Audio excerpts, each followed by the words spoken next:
Welcome back everyone after the refreshing break. Hope you enjoyed the refreshments and had engaging conversations during this break. As we resume our conference, we dive into the next set of sessions filled with insightful discussions and presentations on various aspects of sugar industry. We will now commence our workshop wherein the first session is on sustainability through diversification. Please join me in welcoming our esteemed speakers who will shed light on this subject. The moderator for this session is Mr. Narendra Mohan, former Director, National Sugar Institute, NSI. Ladies and gentlemen, please join hands for Mr. Narendra Mohan.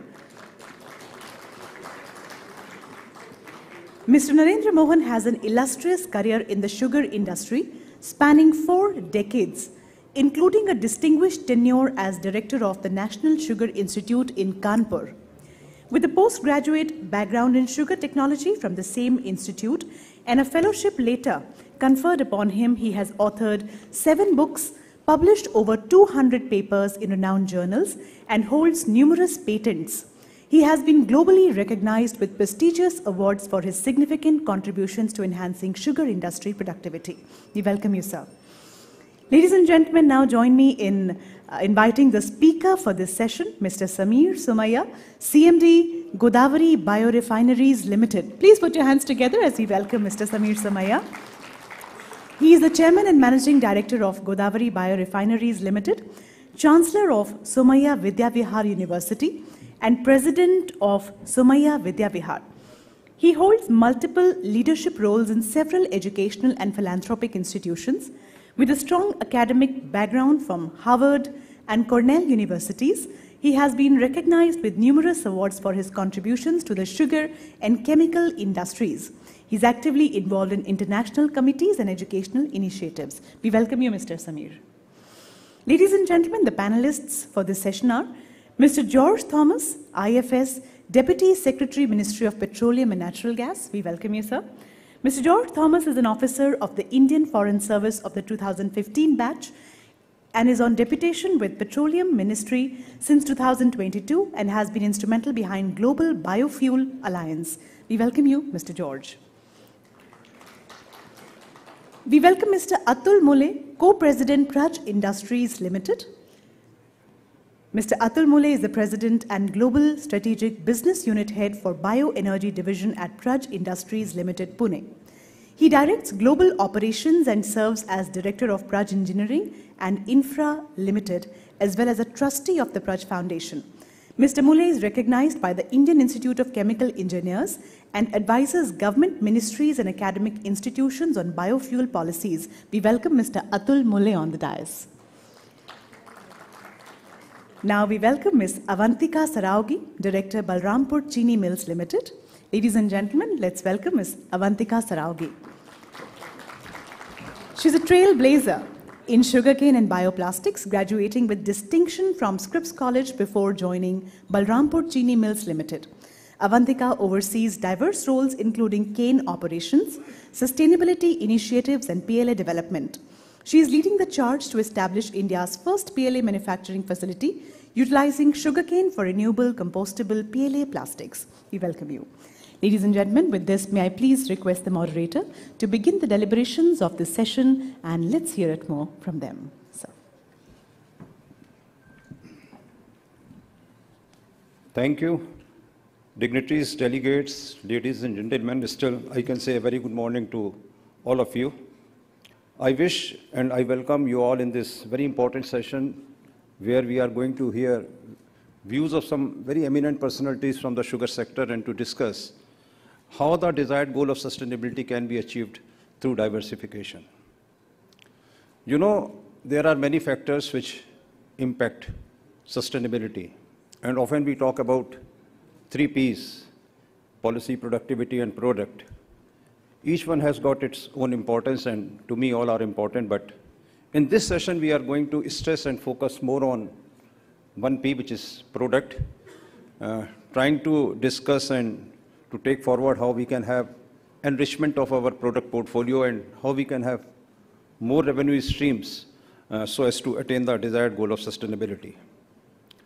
Today, if we look into the sugar industry and we look for a sustainable sugar industry, then we see that sugar industry is working on both the fronts, economic and environmental, trying to create an environment protecting interest of all the stakeholders, including the valued farmers. There may be one question from all of you that today we are talking about sustainability by diversification. So diversification should be a choice or diversification is a necessity?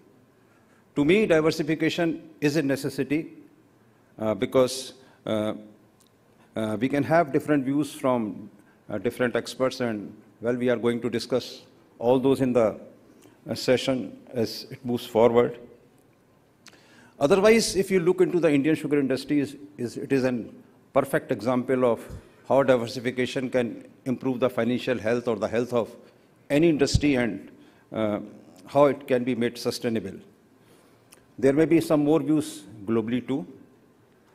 But talking specifically about the Indian sugar industry, and if you look back to this sugar industry around 3-4 decades back, many of you must be aware what was happening in the Indian sugar industry, and we used to bank upon revenues from the sugar to a greater extent because that was the only product which we had from the sugar industry at that point of time.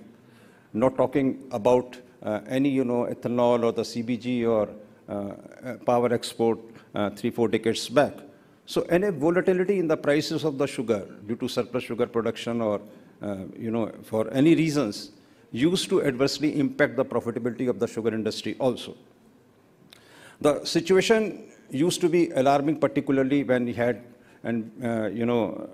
surplus sugar production and issues with the exports. So basically the imbalances in the sugar production and the consumption and the sugar demand supply scenario. To make this industry profitable and sustainable, it was considered essential to work on two fronts. One was how to balance the demand supply scenario of the sugar in the country, how to take care of the surplus sugar which is there. Either you can export it or can you divert it for making some other value-added product. So that was the strategy on which the industry worked. And number two was how we can have more streams, diversified revenue streams by exploiting the potential of the byproducts. Can we have more value-added products from the byproducts of the sugar industry so as to have more revenues? So that was the thought process, and ably supported by the policy framework, we moved ahead. So if I talk about journey of the Indian sugar industry over the last 3-4 decades, it is a journey of transformation by diversification. It is a journey of sustainability by diversification. I remember, we used to make only sugar, then we switched to sugar plus power, then sugar plus power plus ethanol.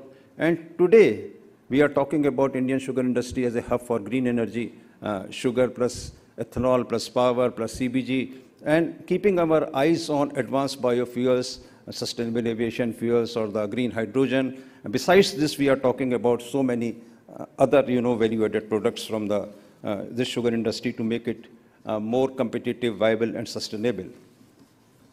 On the sugar front also, we have seen diversification, and now Indian sugar industry is producing sugar of different qualities, suiting to different sectors, not confined to plantation-wide sugar, which we used to have by double sulfitation process. We are into plantation-wide sugar, raw sugar, refined sugar, specialty sugars, and serving the requirement of various sectors, maybe the beverage industry, confectionery, bakery, common consumer, everywhere. So with this, theme we are working, and sugar industry is also getting additional revenue by making these specialty sugars.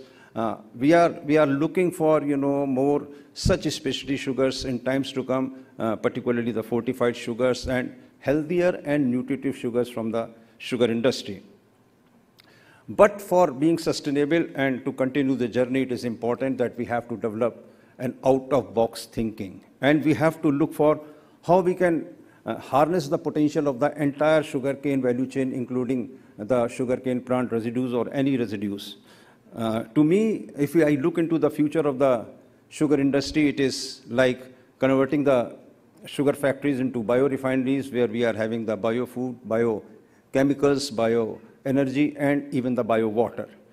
The business models or the strategies can be different in different countries, suiting to their own requirements and local conditions.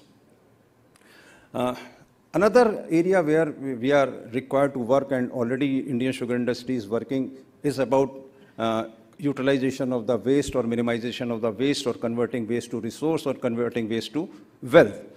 Indian industry has shown how to take out the potential of the so-called waste. We are working on taking out CO2s, capturing CO2s from the fermenters of the distilleries, and we are also working to take out the potash from the ash of the incineration boilers or from the spent wash. So this way we can continue this, and we can take this forward to have more revenue streams and to address the environmental issues too. As I said, besides economic sustainability, we have to concentrate and we have to focus on economic environmental sustainability also. Two things which come to my mind. One is about how we can minimize the generation of the waste in any form from the industry, because now we talk about the sugar industry and the ethanol industry, or any ancillary units in the sugar complex.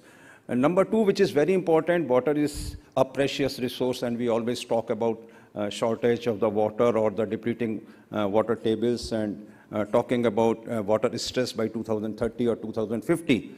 So how we can conserve and preserve this natural resource from farm to factory? Our tagline should be more crop from per drop, or not working, rather working our factories without taking any fresh water from outside. Indian sugar factories have shown that you can work your sugar factories without taking any fresh water from outside, because your raw material contains enough water. So you don't need any water, but you have to follow the 3, 4, 5 R's: reduce, reuse, recycle, respect, and replenish. So that way you can dispense away with taking any fresh water from the outside. So for being competitive, viable, sustainable, diversifications are important, and they are going to play a dominant role. I see and I look forward this industry not working for a couple of months, but working for 365 days in a year. These are my views on sustainability, how I look for sustainability of the sugar industry in short, because more views from the panelists and the speaker are to follow. For the session, we have a very dynamic speaker, entrepreneur, and he's one who has actually implemented all this philosophy in his units. So I invite Mr. Samir Somaiya, Chairman and Managing Director, Godavari Biorefineries, to come forward for the address. Floor is yours, Mr. Somaiya. Thank you so much.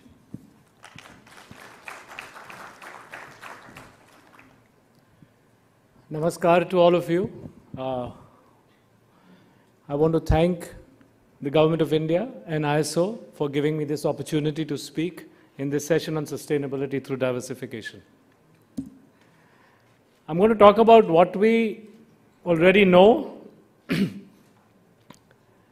that we are very dependent on the fossil economy, and we also know that we need to reverse climate change.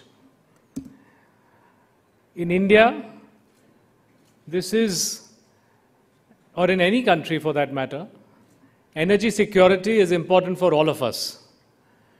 The last few years have shown that geopolitics can accentuate the need for energy security. And probably we see this every few decades.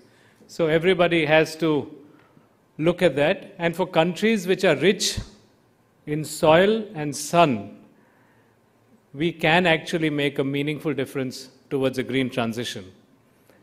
And a third reality for India is that we have small farmers.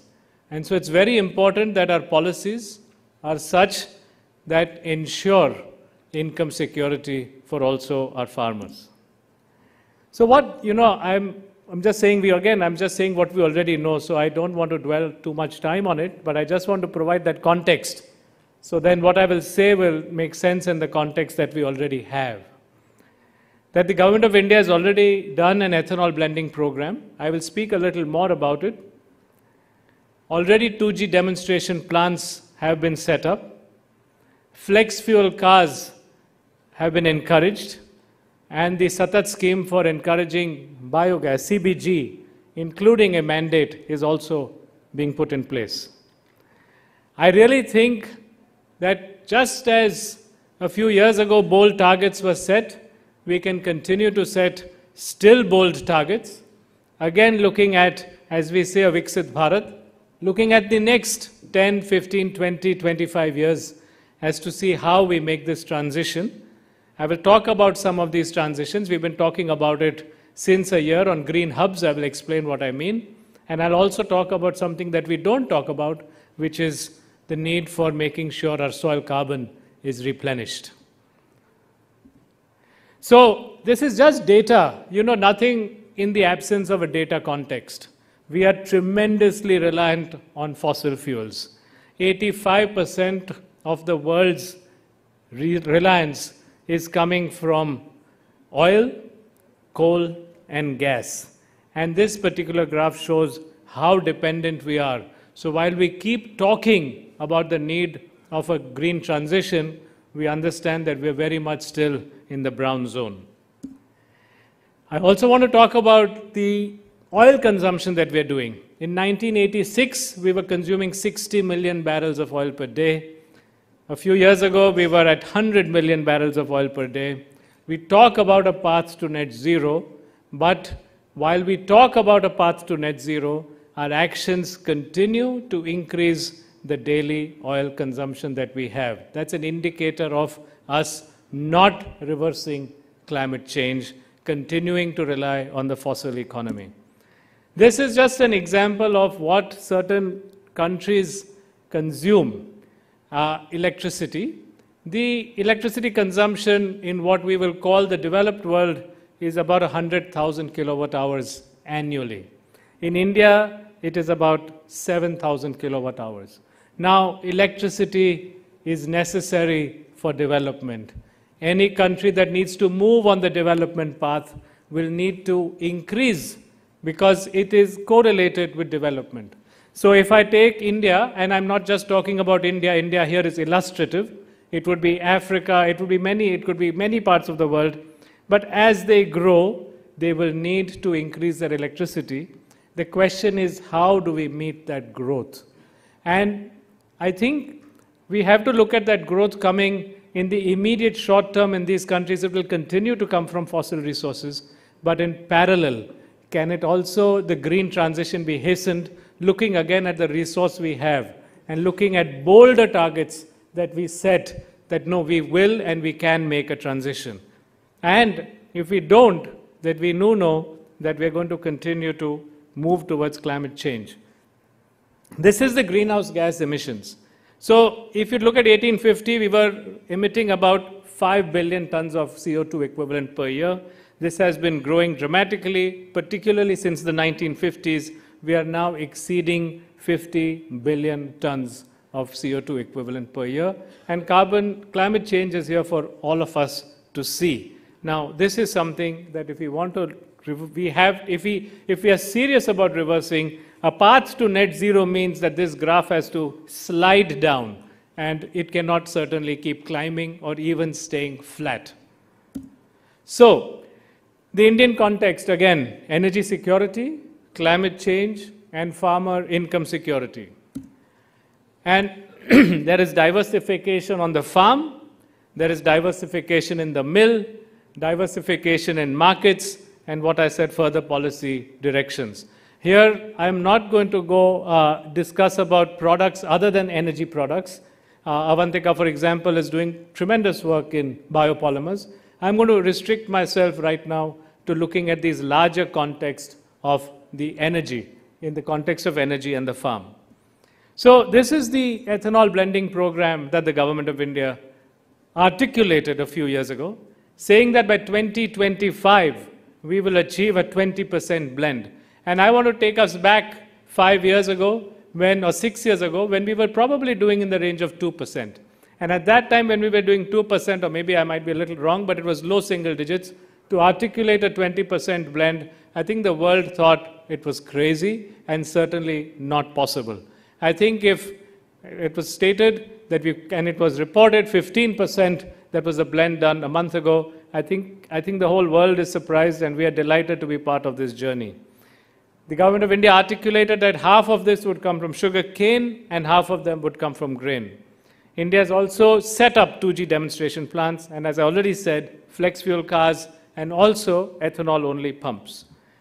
Now this is what everybody knows. So again, if I'm just repeating it to continue state context. We have,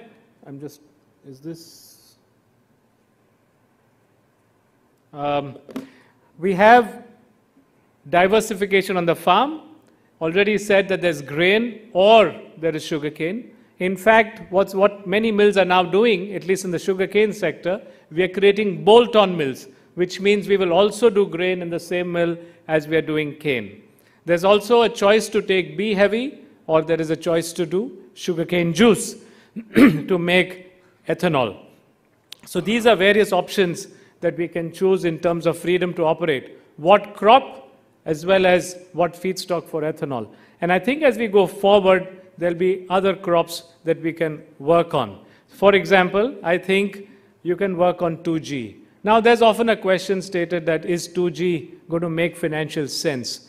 Is it too much capital expenditure? And is it too much operating expenditure? I think the answer to both is yes. But when we set targets for the future, today is meant to catalyze that future. So I think that's what we need to keep in attention. I think there's also work going to be done in sweet sorghum. My own company is also working on tropical sugar beet. I think there is one factory in Punjab working very well on tropical beet. But it's also that I think in some time, tropical beet will also be an interesting supplementary resource for sugarcane-based ethanol. Already pressed mud to compress biogas, and that was meant to be CO2, not carbon monoxide. So CO2 will also become an interesting feedstock going in the So I'm just trying to think about, when I talk about bold targets for the future, and I'm going to make a bold target. I'm going to say that renewables can meet all our need of petrol, all. And I'm making a bold statement. I made it at the STAI in Thiruvananthapuram, and at that time there were a whole bunch of technologists sitting in front of me. Bhagatji is witness. I asked him to say, I asked anybody, please find a fault in what I'm saying, and that is truly to find a fault, because if I'm not wrong, then 100% of, so we are talking of 20%, I'm making a statement, today's 100%. I'm not saying what it might be 10 years later.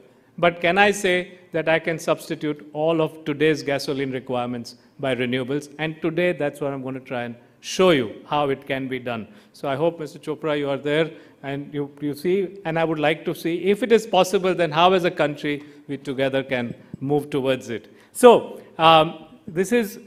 we have on a normal year, I'm not talking in a drought-stricken year where El Nino has affected our sugarcane production, but in a normal year, we have seen that there is 4 to 5 million tons of sugar surplus. It can be sometimes more, it can be sometimes less. For the purposes of current calculation, I'm taking 5 million tons. So that itself will give you 3 billion liters of additional ethanol, which was otherwise being exported. So that's one. I've talked about 7.5 billion liters from damaged rice. Compared to 2 years ago, I'm not talking about how much ethanol came from grain last year, but I say, and I'll show you this calculation, 6 billion liters extra from the current levels. 2G cellulose, we crushed 350 million tons of cane. I've taken bagasse saving at 9%. If that's 30 million tons of bagasse, you can take an average yield of 10% on that. 30 million tons of wet bagasse, you'll get another 3 billion liters. And the last one, India burns 92 million tons of crop residue. Again, if this were converted to 2G, that would be another 9 billion liters of alcohol.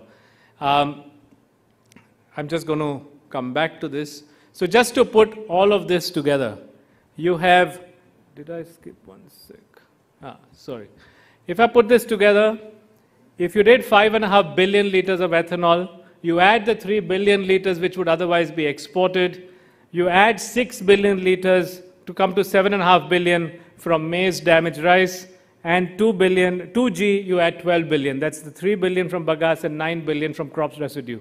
So please remember, I'm looking at a longer term view. I'm looking at what would happen 10 years down the line, 12 years down the line. I'm not looking, just like we set a bold target, 6 years ago to say, we will do 20% blending. I'm asking whether we can say, we will do 100% blending as of today's numbers. And this comes to 27 billion liters. and 27 billion liters would be equal to about 50% of our needs. This is a particular statement. It's not going to happen, in 2G ethanol. What are the problems with 2G ethanol?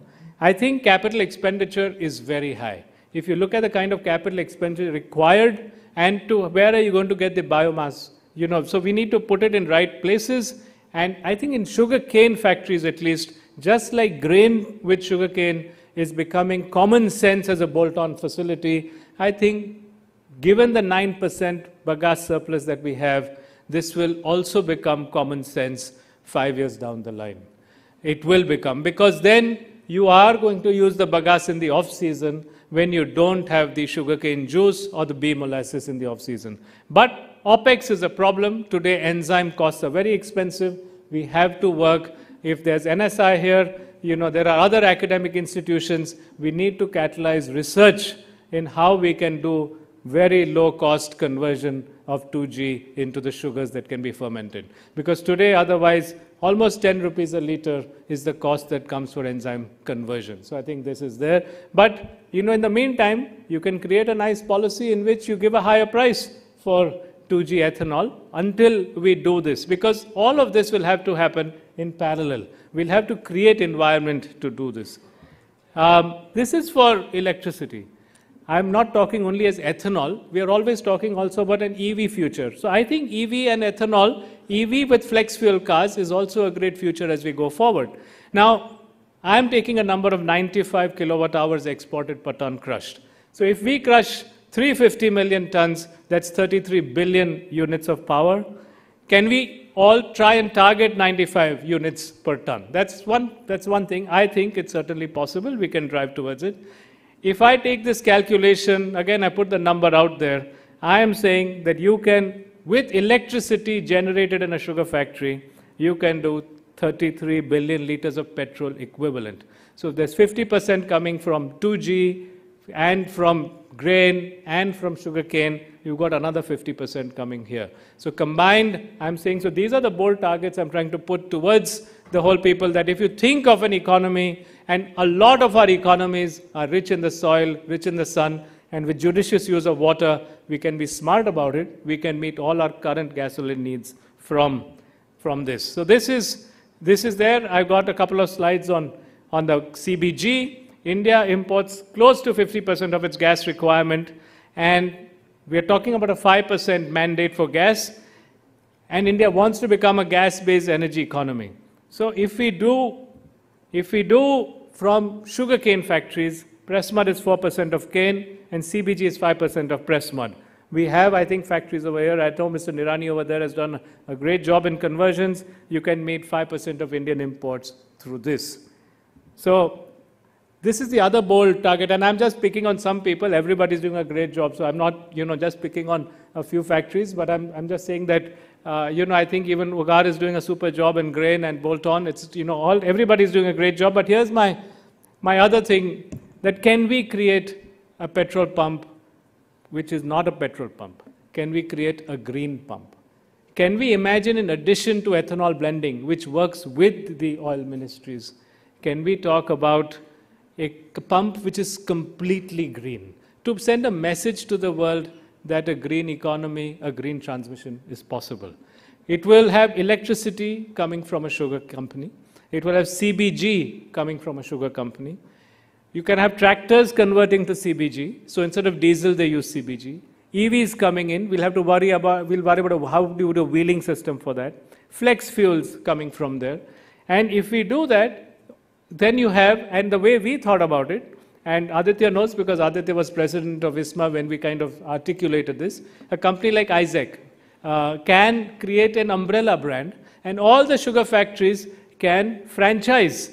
And then overnight, if 600 companies are there, you can have three green pumps each. You can have 2,000 pumps in the country, all being green, and all of them demonstrating. And they could also sell potash in the future. It completely gives a different message, a different signal, a different vision of the economy that we want to transition to. So this is, I think, if we make bold targets, we set distribution, this is something that we can do. So that's what I said. It would be, and in the future, you would have also green hydrogen, and you could have other very interesting things coming from there. So now I'm also talking about diversification on the farm. Feedstocks, I've already talked about. I said you can work on various feedstocks. It could be sugarcane, of course. There could be grain, damaged rice. There could also be sugar beet. There could be sweet sorghum. I'm going to talk about farm inputs as well. So this is something that we don't look at, which is soil carbon. We look at gas reserves. We look at oil reserves. We look at coal, and we look at vanishing forests. In fact, when you don't get water, we look at dam levels of water. But nobody is looking at the hidden soil levels. And as we do this transition, the soil is going to be critical for us. Not only it's critical for our food, we are all hydrocarbons, and it's going to be critical for the energy transition. Soil levels are dangerously low in soil carbon across the country. And we will have to work on trying to increasing that soil carbon. Otherwise, the future we talk about, whether it's fossil or whether it's in our soil, it's not going to be there. So I think it's very important to look at low carbon farming. So that you have, non-fossil carbon, intercropping, drip for water, remote sensing, agroecology, and regenerative agriculture. This is a picture of a farmer from our farm. He's using stuff like Panchagavya, Jivamrut. These are all agroecological practices practiced for centuries. How do you combine those with modern technologies, with modern science? How do you do it together? This is experiments done on our farm, trying to work on seeing how do you actually improve soil carbon, how do you minimize inputs, and if you do intercrops, you're also going to reduce chemical urea addition. These are various interesting intercrops that we did. We did with beet. Now we're doing a lot of it with legumes, just to try and show, so farmer gets double income, you will have less chemical inputs on the soil, and you'll start getting multiple products, and how you also improve soil carbon as you go along. So I also think, looking at this, and Avantika and I were speaking about this, in the world that we go forward, there's a lot of work being done on what soil carbon footprints are. I'm not sure as a country we are ready to understand what our soil footprints are. I go back to 1999 when I was in Seattle at the WTO negotiations. India was represented by a few people, whereas many parts of other countries had big delegations in preparation. Today, I think it's important for all of us in all countries to really understand what goes into the calculation of our soil carbon footprint. What is that footprint we have? If we are actually having sugarcane, what is the amount of carbon dioxide that this is actually using? How much is being sequestered into the soil? If I'm going to put particular chemical urea, or if I'm going to put Panchagavya, is the cow which is going to give me a resource, is it going to be methane increasing, or is it instead going to be, if it's a circular economy, it's going to give you milk, it's going to give you dung, it's going to give you gas, and it's going to help you reduce your chemical input. I think we need to understand our own realities for our own countries, for our own economies, and for our own climates.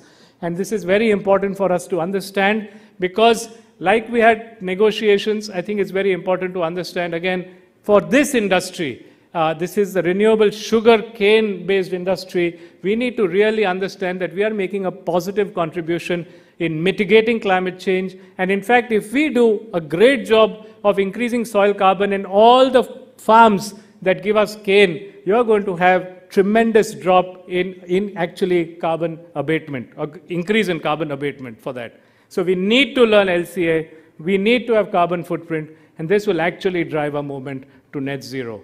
Just a last slide about one, I took Sangeetji's permission just to add. We are in sugar, foods, fuels.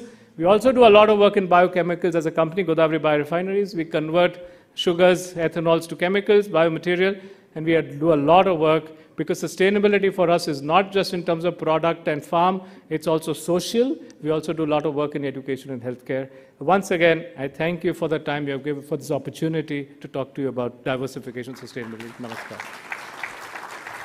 Thank you, Mr. Somaiya. You have given a wonderful presentation how to attain the sustainability by the sugar industry, and while working on many fronts from farm to factory.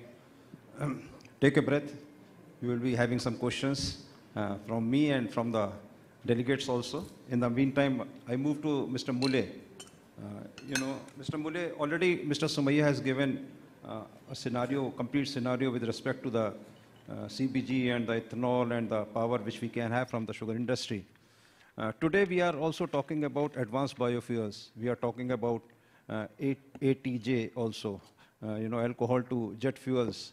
So what are your takes on how we can take all these advanced biofuels from the sugar industry, talking about drop-in fuels or the green hydrogen or anything more? Two things I would like to have from your side. One is about the readiness of the technology, and second is about the economics. Good morning, everybody. Samir, Somaiya ji, it was an excellent presentation, and it covered all facets of the sugar industry and net zero, what we as a country need. Narendra Mohan ji, your point about the advanced biofuels. Advanced biofuel more focused on the sustainable aviation fuel. So sustainable aviation fuel of late has become really a very interesting topic, and each of the country conferences is getting discussed. So one of the great advantage sugar industry is having that the sugar industry ethanol will be the low carbon ethanol.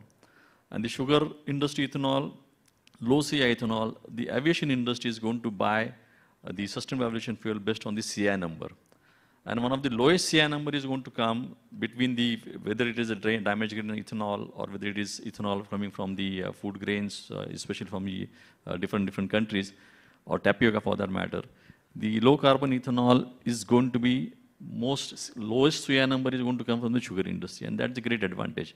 The challenge today for us from an Indian context is that we do not have the life cycle analysis, and that's why we're not able to really mention that what is the CI number of our ethanol. It could be first generation ethanol also, like the molasses is considered as a waste. So molasses CI number is the lowest among that, then the B heavy, and then there's the syrup based. And the second generation ethanol is the lowest CI number. The CI number of second generation ethanol is as low as almost like a 15 or so. The molasses is going to be as low as about 25 to 30. But the challenge, as I said, I was talking to the ISMA team also, that can we create a life cycle analysis study and create our CI number globally certified. Even today, unfortunately, we do not have internal Indian certifying agencies for giving the LCA or the CI number.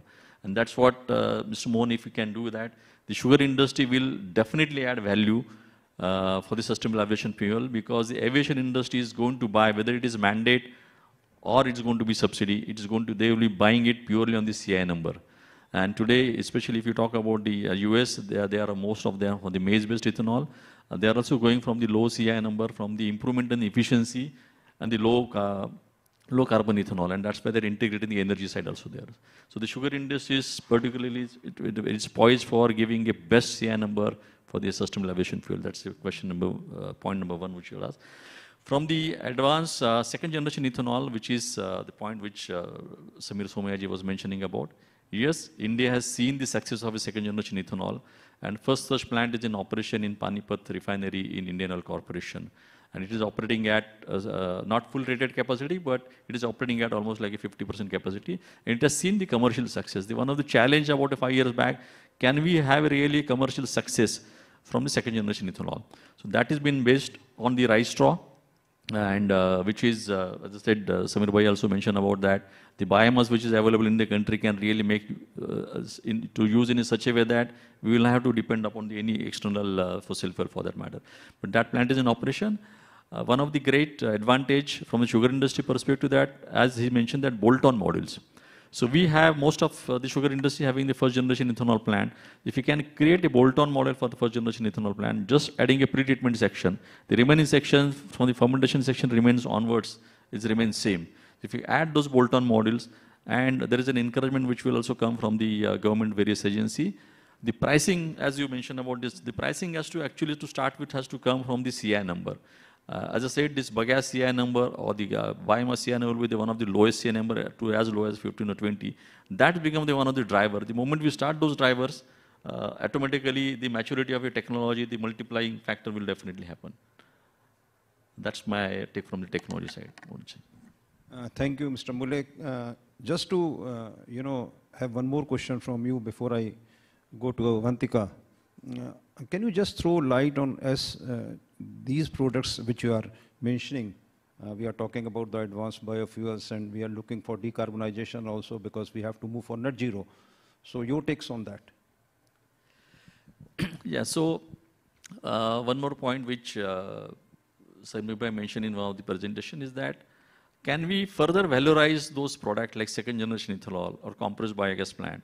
So further valorization is possible to minimize or maybe to cross subsidize the cost of production of second generation. For instance, from a second generation ethanol, we are valorizing the lignin, this is the biolignin, which is today probably India is importing the lignin for making the roads. So the biolignin is one of the valorization it is possible. We can also go from the CBG, from the gas, we can go to the green hydrogen. Now there are various options available. From the gas to green hydrogen is one thing, which technology maturity, maybe a development on technology is also parallelly happening. So gas to green hydrogen is also possible. There is also one route which is a very interesting route, that from an isobutanol to sustainable aviation fuel. Now isobutanol can be manufactured from the molasses as a stream or the starch as a stream. And instead of getting into an alcohol route, we can directly go to the isobutanol. And from isobutanol to sustainable aviation fuel, the capex of the sustainable aviation from isobutanol is much cheaper than that of a capex coming from the alcohol to jet. So these are the further valorization possible within the sugar complex. And we as a technology provider for that, it is at a different maturity level. So probably it's going to be from like today onward, maybe in between 2 to 5 years, this technology will get matured enough to go into the commercial scale. Thank you. Avantika, coming to you now. We always talk about, and today also since morning we are talking about green energy from the sugar industry. Well, so in addition to sugar, clean, green, renewable energy, do you think we can have more bioproducts from the sugar industry? Because I know you are into now biopolymers and bioplastics. So can you give your views regarding the, the future, the economics, and how you see the future of the bioplastics in the country and across the globe? Thank you so much for the question and the opportunity to be here in front of this August gathering, whom I don't have to explain how sugarcane is a good crop and how it is water efficient, land efficient, and it's really a good opportunity to be here. So the answer, answering that question is that we've announced a project for bioplastics. It's just one of the many things that can be done with sugar. Coming from the premise of we can decarbonize the energy streams through wind, water, solar, etc. But we can only defossilize the material streams. It will always have that touch and feel to it. One interesting metric I want to give there is that if all the chemicals and plastics in the world were made from biomass, we would still only use 2.5% of the world's biomass for this. So we are sitting on gold, I would say. Sugar industry is uniquely poised to harness all these opportunities because we are in the midst of agrarian rural economies where we can always source, even as Somaiya ji said, we can always source other food grains, we can source crop residues, we can look to the future. We can be the place that aggregates it all. Just even adding to one more feedstock that we could have is in barren lands. So where the EC might be high, nothing grows. Where the salinity must be high, nothing grows. Thailand has actually done some great work on this, and they have a tapioca which is for non-edible uses. It has cyanide in it, so it is resistant to insect pest. It hardly requires any water, and it can grow on any land. So I am actually conducting a research for India for the same purpose because Thailand and India have a lot of similarities. So if something like that also comes, then we are not taking away from anything and we will have another source. You don't need fertile land for it. So that's one more thing.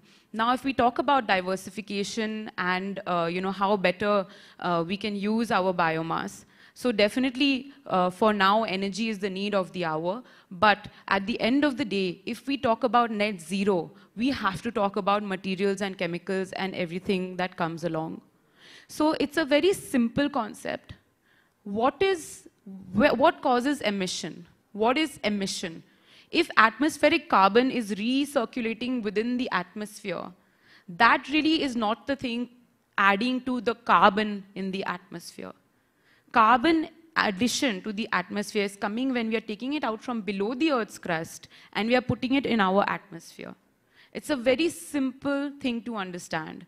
Ultimately, fossils are 1,000 million years old of the same carbon that we now call renewables. So we don't really need fossil-based resources at all going in the future, whether it is energy or materials or what have you, because it is the very same thing that we grow. I think enhancing the productivity and everything that the government and the world is doing is the right thing that we need to do, because if we can increase productivity, we can meet every single need. And we need to become flexible in our raw material adoptions. I think sugarcane as a raw material, if it has an aberration for a year like it did for the last year, it should not plummet the industry. So I think we have to be able to handle all kinds of feedstocks. So like I'm saying about materials, PLA is only one of them which we are doing. It's a bioplastic, it's compostable, it's an earth-to-earth solution. But there are many more people doing more things in the world. For example, Braskem in Brazil is doing biopolyethylene. So the same exact chemical as a fossil-based PE, which is maximum used plastic in the world, they are making from sugarcane sugar itself. They've announced a 200,000 ton plant in Thailand just a few days ago. So the thing is that the world is understanding and definitely moving towards these streams. Other than this, an interesting presentation that I saw was also about green rubber made from sugar, if you might like. So this is also, I think, from the isobutanol family, but it is also one more source that can happen. But for me, at the moment, the most interesting thing is green methanol. What do I mean by green methanol? It's something that's in my heart. I would like for it to become a reality. Hopefully, I make it a reality in the future. But capturing the CO2 from our waste, like from our boilers or from our fermenters. We are already capturing CO2 from fermenters, but it is not, it's just CO2 in liquid or solid form being sold beverage or cooling industry, right? But CO2 from bagasse boilers and every other place in the sugar mill complex, and then using the treated water which we have to do electrolysis to take out the hydrogen from it and combine the two for methanol.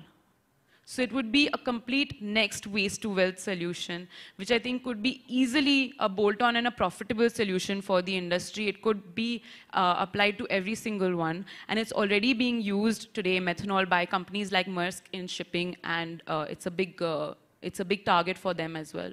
So I think bio-based economy, bio-circular economy is the way to go. We need to have a plan for net zero, and for net zero, it has to be bio. Fantastic. Very rightly you said, we need more such products for sustainability and to achieve the targets of the net zero. How you see, the sugar industry moving in times to come, where we look forward for sustainability not as an option, but for survival? I think it's coming to that already, isn't it? Everybody is realizing and moving towards it. Oh, I want to touch upon one point. So LCAs are being mentioned. And here I want to say that our company has already is concluding the LCA analysis for sugar and ethanol in our 10 mill complexes. And we are also doing an emission a complete emission study of each and every factory separately, scope 1, 2, and scope 3. I think we must be the first company in the country, and I don't know how many are there in the world, but we are just about concluding this study, and we will supply this data, and India will no longer have to say it has no Indian data. Great, great, great, great. Yeah. So big hand for Avantika. You were speaking from your heart, I believe. So before going to the the delegates, the audience, and asking for any questions, I move to Thomas because you are in a sector where you are fueling the country and the world. So now we do have a biofuel alliance. We are bullish on biofuels from the sugar industry and elsewhere, and we are talking about the net zero also. My question is very specific because I am a person from the sugar industry. So how this global biofuel alliance is going to subscribe to the views of the sugar industry, how it is going to be beneficial to the sugar industry, and how it is going to address the issues of sustainability too? No, thanks for the question and thanks for the opportunity to address you all. I think the heart of the two points which come out of this presentation and this discussion has been sustainability and diversity and diversification. I'm really happy to see that across the presentations we hear today, it's not to diversify from oil to bio, but from bio to oil maybe. Because we're hearing cases where we're looking at green pumps where you won't have any oil and gas. Luckily, I have to answer it only from the Global Biofuels Alliance and not from the Ministry of Petroleum and Natural Gas.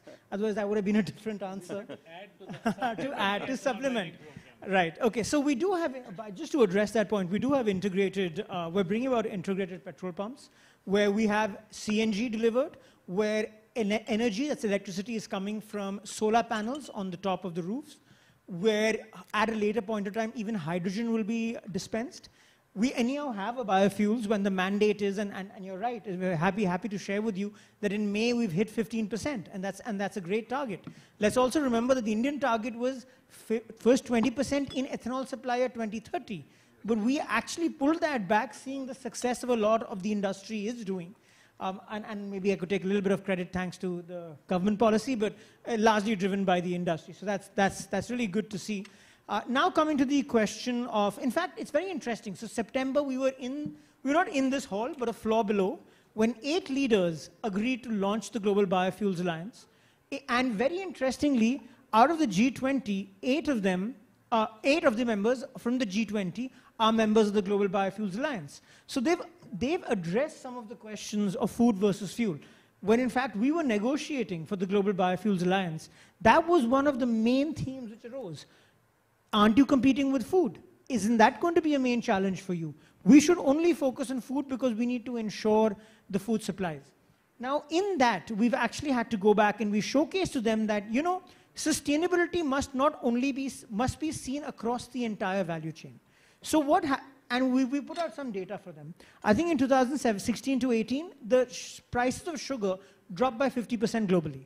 Now, if that happens and you push out the producers of sugar, what you're going to be resultant in is no feedstock for the next coming years. So I think we've already taken that first step by showing to the world that, look, biofuels is a solution.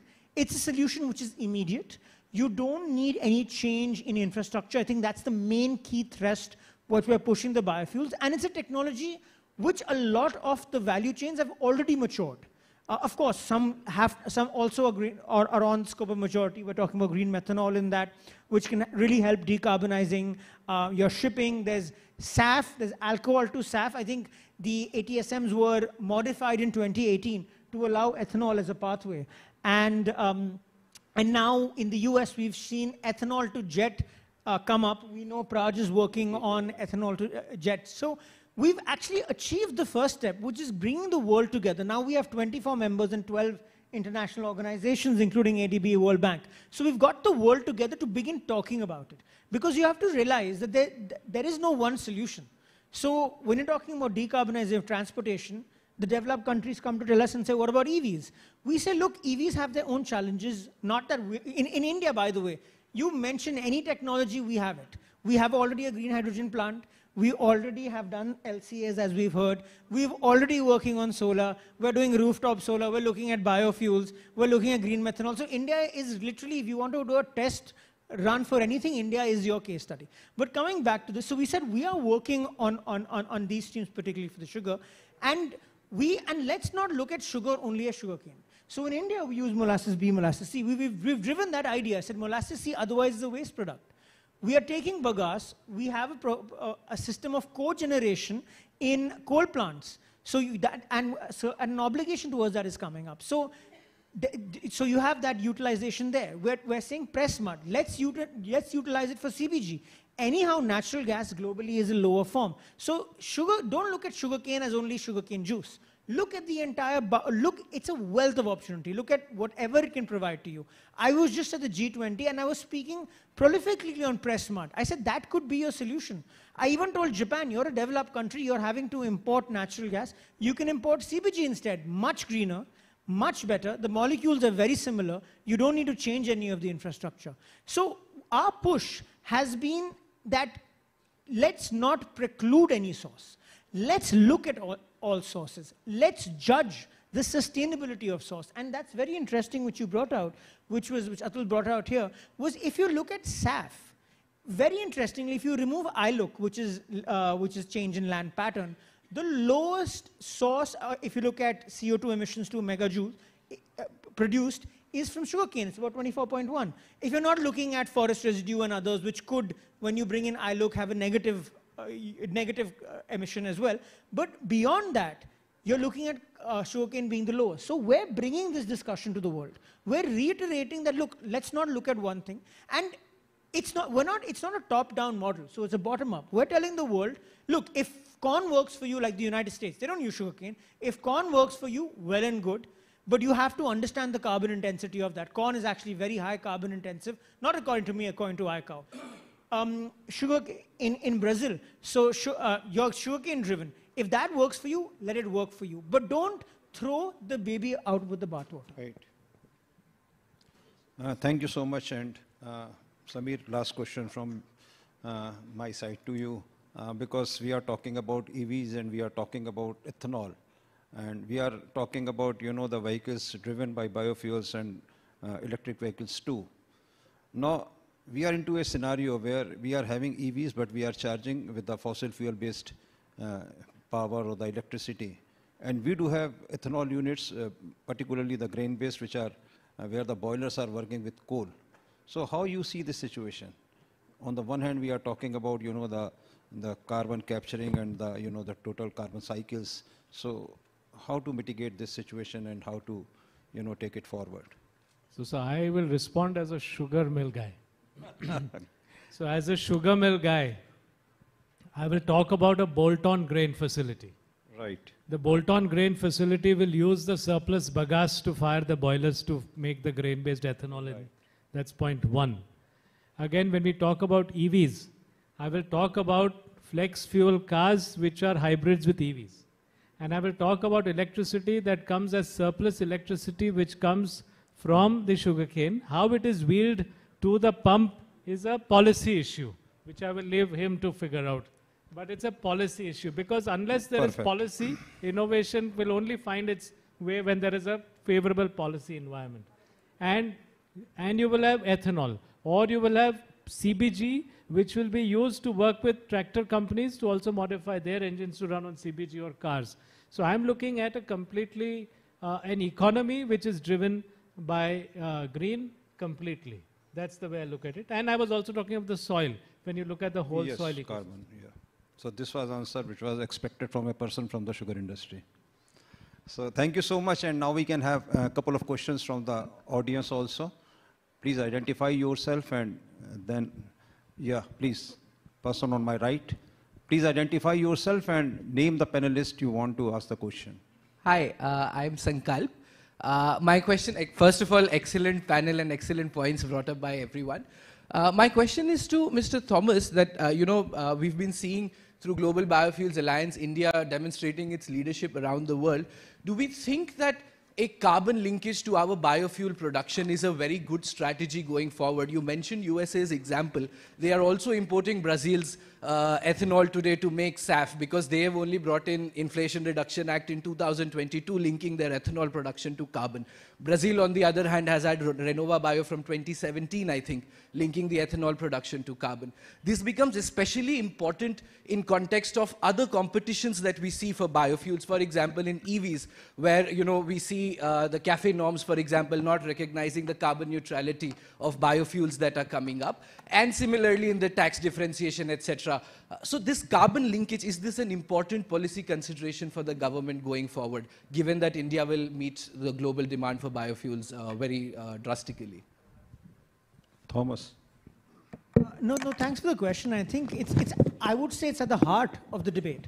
Because when you're looking at the bioeconomy, the biofuels, biomass, one of your main idea is, look, it's less carbon intensive than oil and gas. It is, that can kind of, to a certain extent, gloss over, at least in the beginning, higher OPEX costs, higher CAPEX costs.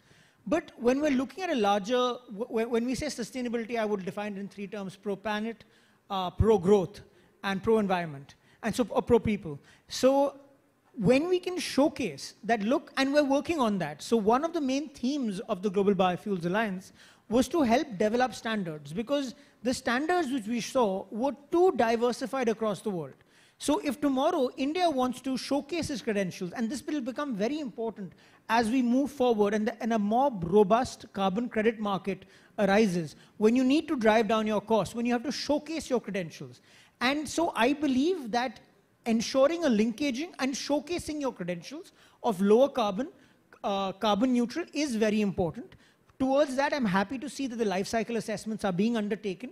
Yes, we do know there's some challenges, particularly with respect to SAF, that Indian laboratories or Indian certification institutions are not recognized globally. So we're trying to resolve that situation at a policy level, and we're hoping that enough amount of literature, enough amount of peer-reviewed such assessments come out, so where we can take it to the globe and say, look, India's story from 1.2 in 2014 to now 12.6 this year is not only built on reducing our forex, not only built on reducing our import dependency, but also not only built on ensuring farmers get paid on time, but built on lower carbon through actual proof. Thanks.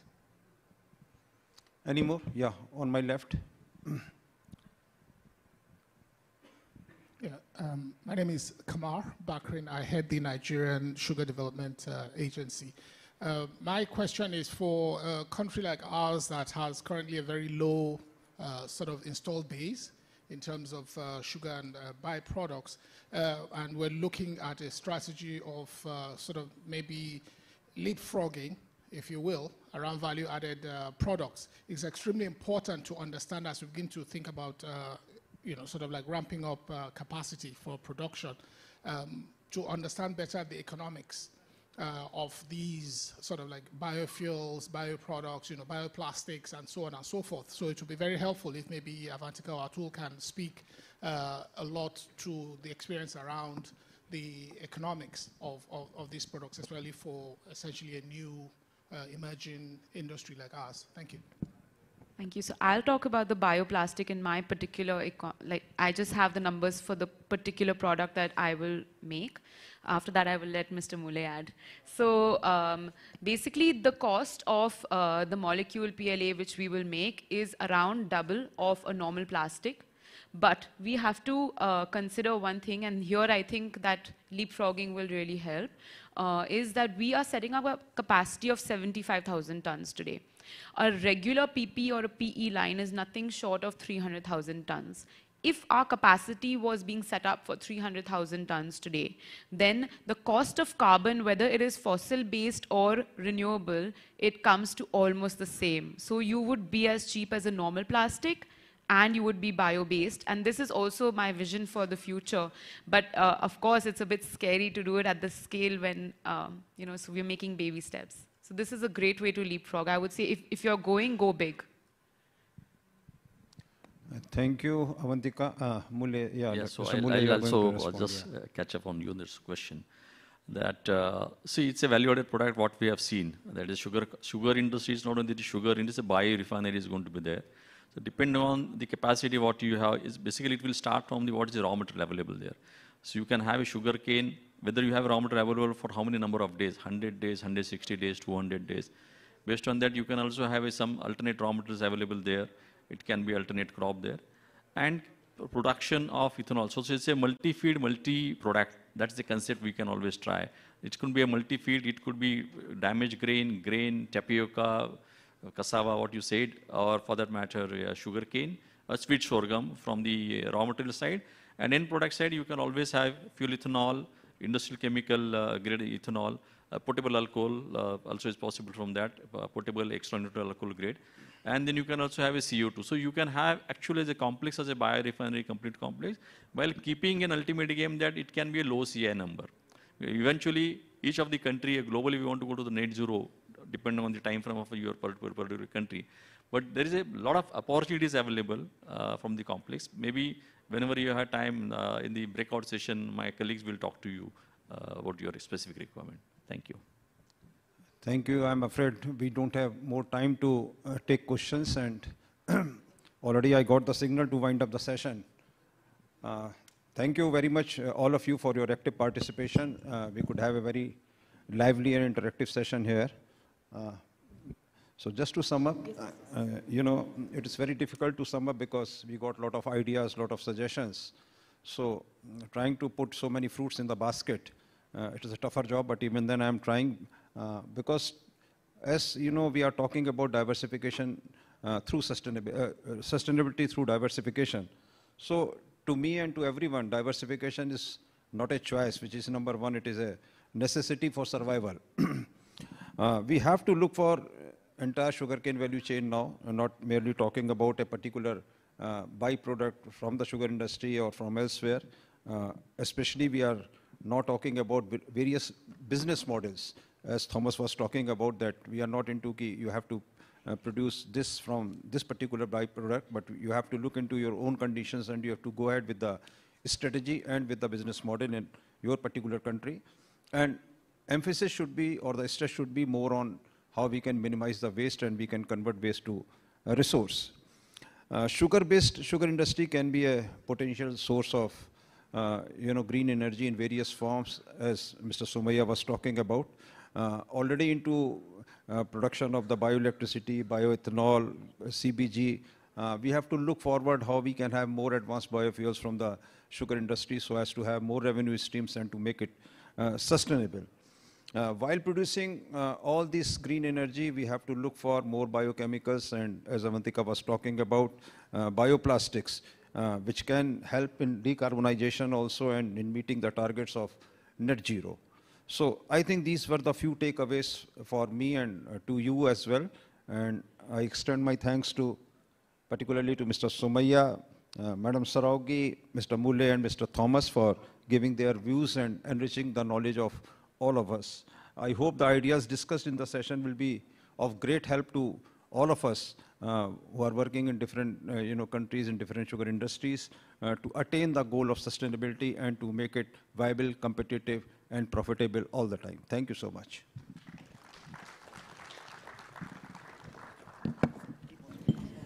Looking not only at economic but also environmental viability and sustainability through diversification for survival. Definitely a very enlightening session that all of us came across. Thank you very much. After that insightful session, ladies and gentlemen, I will now be requesting Shri Ashwini Srivastava, Joint Secretary, to kindly felicitate each of our panelists who are seated on the dais. Thank you very much for adding value to this session. Thank you for sharing your views, thoughts, ideas with all of us here today. Beginning with the moderator, Mr. Narendra Mohan. Thank you very much for joining us here today. Mr. Samir Somaiya, thank you very much for that wonderful presentation that you made. Mr. George Thomas, thank you for joining us in this session. Mr. Atul Mulay. Ladies and gentlemen, let's join hands in thanking each of our panelists for their wonderful perspectives that they just shared. Thank you, Ms. Avantika Saraogi.